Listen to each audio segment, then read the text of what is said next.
What's up, everyone? A NanMan back with some more modern action, and this time we've got a fast pace that is, combo versus combo in Broodscale Combo versus Boros Belcher or Mono Red Belcher. You know, there's white cards in available for the deck, so I listed it as Boros Belcher, but it's not going to be the Mono Blue version. We're playing some red spells.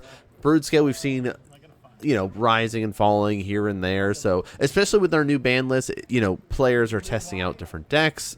Combo decks seem to be kind of the way to go, especially when people are like, on turn 3, I'm going to cascade into rhinos or do these crazy stuff. Like, Modern is really in a very fluctuation state at the moment because of the way that players are testing things out and trying to make stuff work.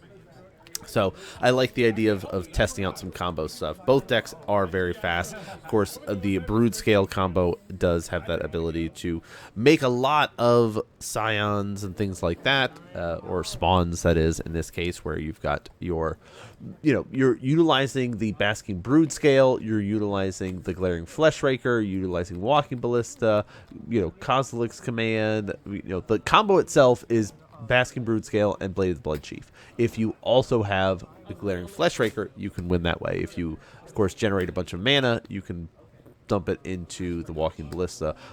So that's kind of one of the ways to think about the way the deck is trying to win. Charbelcher, like any other Charbelcher list, your goal is to get to Goblin Charbelcher, activate it, and because you have no lands, you win the game. So we're going to see how things work out here in this game number 1 with the very wonderful and super cool space lands. I'm, started collecting a couple more of those and got leaning a little bit heavier into some of my collection stuff. So I'm very happy to see those there. But Glaring Fleshraker hits the table. Manamorphose played for our Charbelcher playthrough. They're trying to set themselves up a little bit, and set up indeed with the Ruby Medallion. So you might look at these tools and these pieces here and you go, oh, Manamorphose, Ruby Medallion, those are played in Storm. And yes, they are.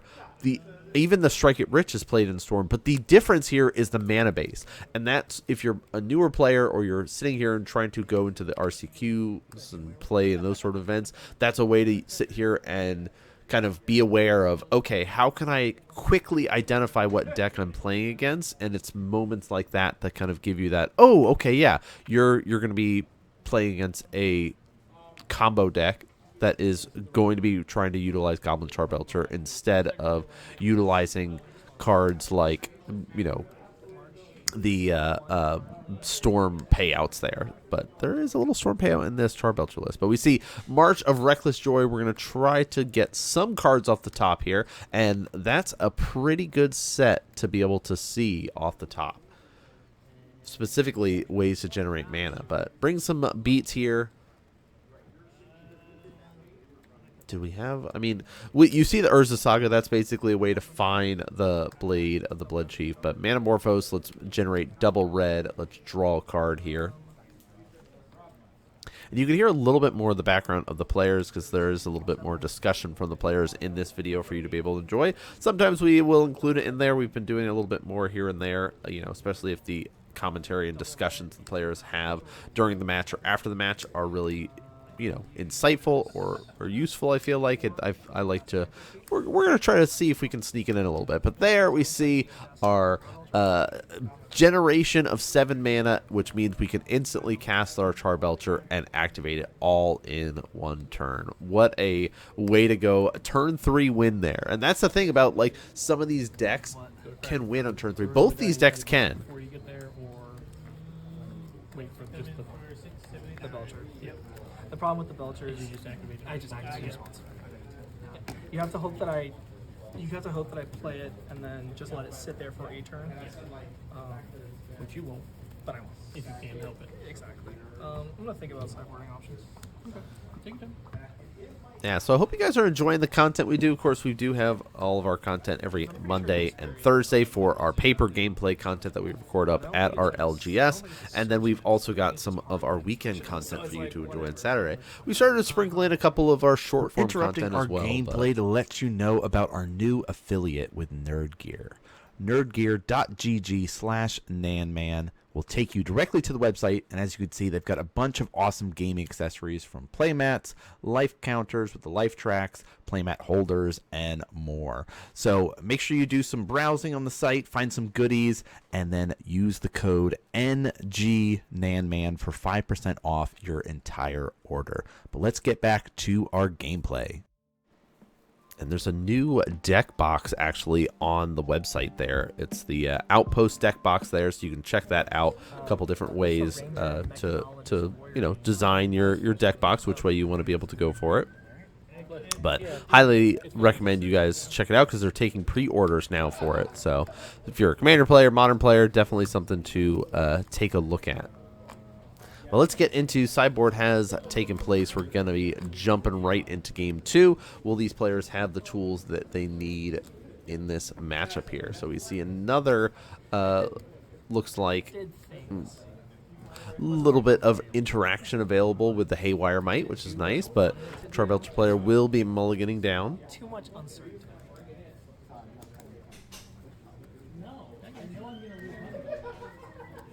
So we will see what their next hand has in store for us here as they're going to be looking in here. But I mean, what else do we got? It looks like there is the Basking Broodscale available for our, Broodscale players. So having your combo piece, having some interaction, like this seems like a really nice keepable hand here going into game number 2. Let's see, do we like this 6? Got some mana available here, so that's always a nice spot to be in as a Charbelcher player, because again, you're trying to kind of generate a bunch of mana in a turn to be able to cast and combo off all in one turn. Grove of the Burn Willow's hitting. Okay, Blade of the Bloodsheath. I like that. So setting ourselves up for success here. Devour under there. You see this debate about what to go for, whether we go for the Fleshraker again or go for the Haywire Might. And Fleshraker coming out. So with these two pieces, we're basically guaranteed win next turn.